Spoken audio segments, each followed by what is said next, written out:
Hey, and welcome back to my channel. It's Ashley here, and if you are new, hey girl, hey.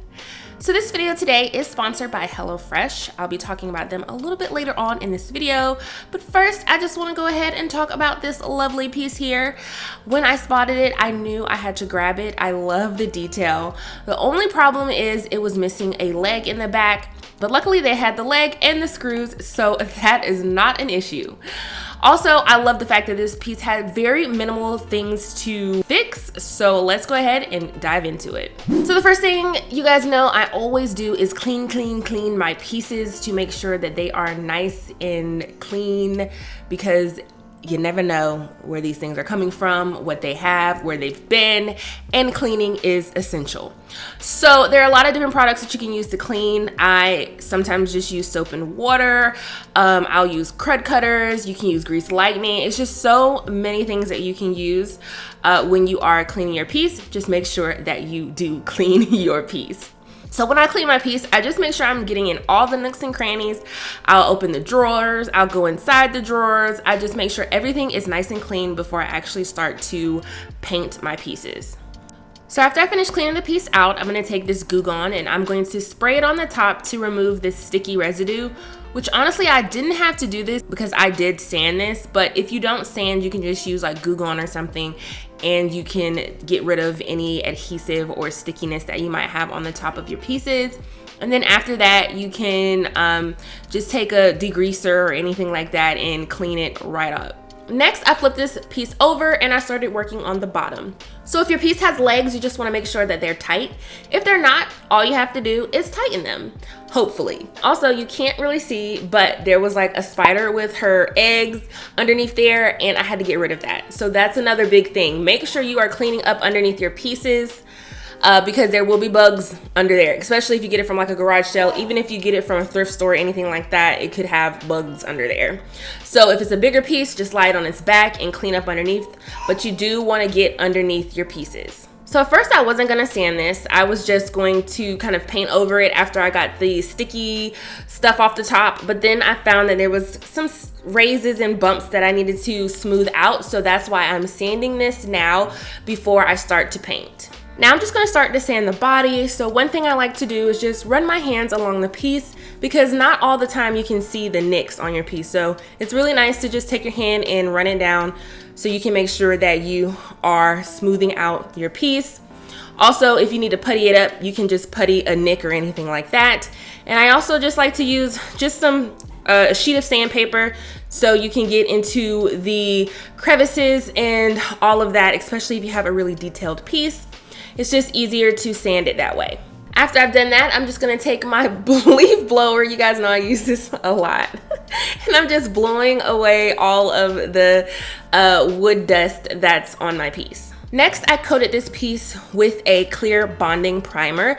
So this was my first time using a clear bonded primer from Country Chic Paint, and it actually worked pretty well.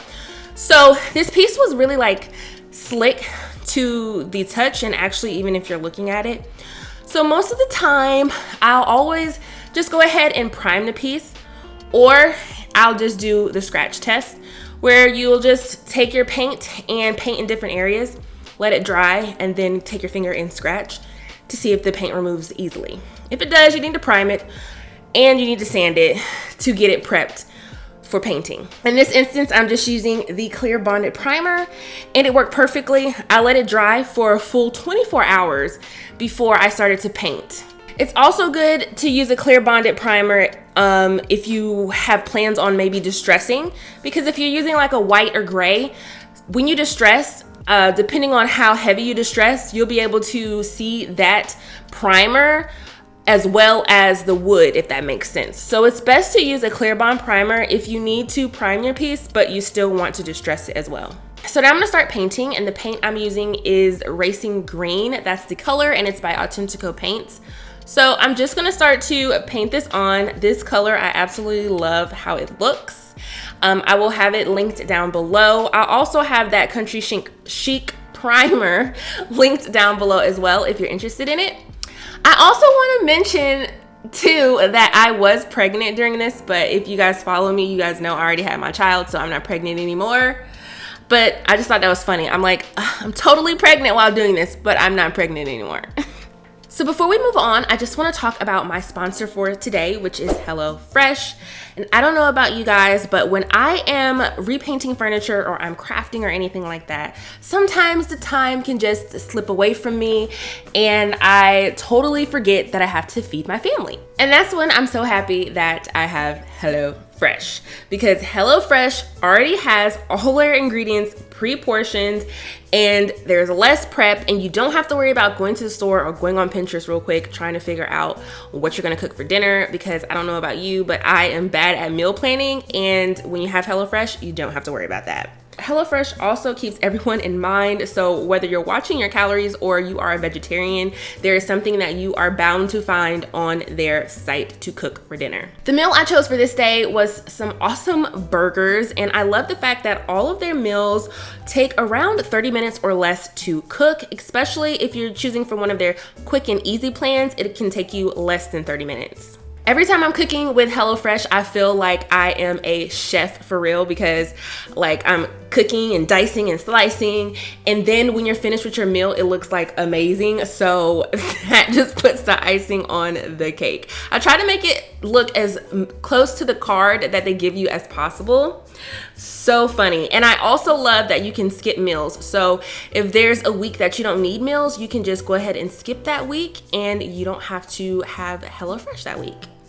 So if you're interested in this, which I'm pretty sure if you are a person who has a very busy schedule, this is totally gonna work for you. Make sure you use my code Ashleigh80 for $80 off plus free shipping on your first box. So make sure you go to HelloFresh.com to redeem this and get more information on it. I know you're going to love this service if you already don't use it already. I love it, and it really helps me when I am pushed for time throughout the week. So moving along, since I got my body painted and everything, now I'm going to start to work on my drawers. So for my drawer fronts, I'm going to blend them. I'm just going to be using my base color first, using my mister and my brush. And I'm going to reactivate that paint a little bit. And then I'm just going to start to add my white in the middle. You can use 2, 3, 4 brushes, however many brushes you want. And then you just start to blend.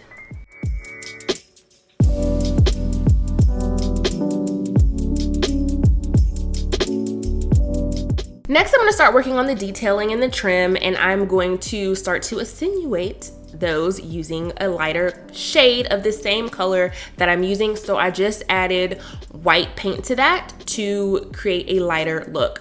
So when I first blended this together, it wasn't as light as I wanted it to be. It was basically kind of like the same color after I let it dry. So I mixed a little bit more white, and then I got that perfect light color that I wanted. I didn't want anything too drastic. I just wanted it to be just like a very minute difference between the two. The first brush that I'm using for this is actually just an angled smaller brush, and I like to use that because you can really use the angles to your advantage when you are painting trim.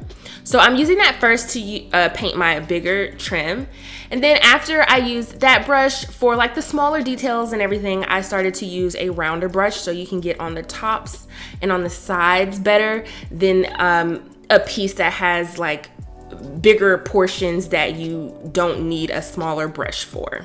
So after I got the trim painted, now I'm just gonna go in with a smaller round brush and also that flat brush, so alternating between the two, and I'm gonna start to clean the piece up. So I'm gonna be going between my original paint color and the lighter paint color, and I'm just basically going to clean this up. Again, when you're doing this, just take your time. If it takes you 2 or 3 days to do it because you're just so over it, let it take you 2 or 3 days to do it. Don't rush it. Just be real patient, and again, have some entertainment while you are getting this done. And when you're finished with it, no matter how big the piece is, no matter how much detail you have to paint, you're gonna be happy with it in the end. So I actually decided on planking the bottom inside, and what I'm doing is I'm just putting up these holes, and then I just removed the drawer track so that I'll be able to plank it with my wood. So after I removed the drawer track, I just came in with my measuring tape and I measured the inside so that I'll know how much I need to cut off with my wood. After I got my measurements, I am now about to cut the wood. So I'm taking my measuring tape again and marking where I need to cut. Remember to always measure twice before you cut.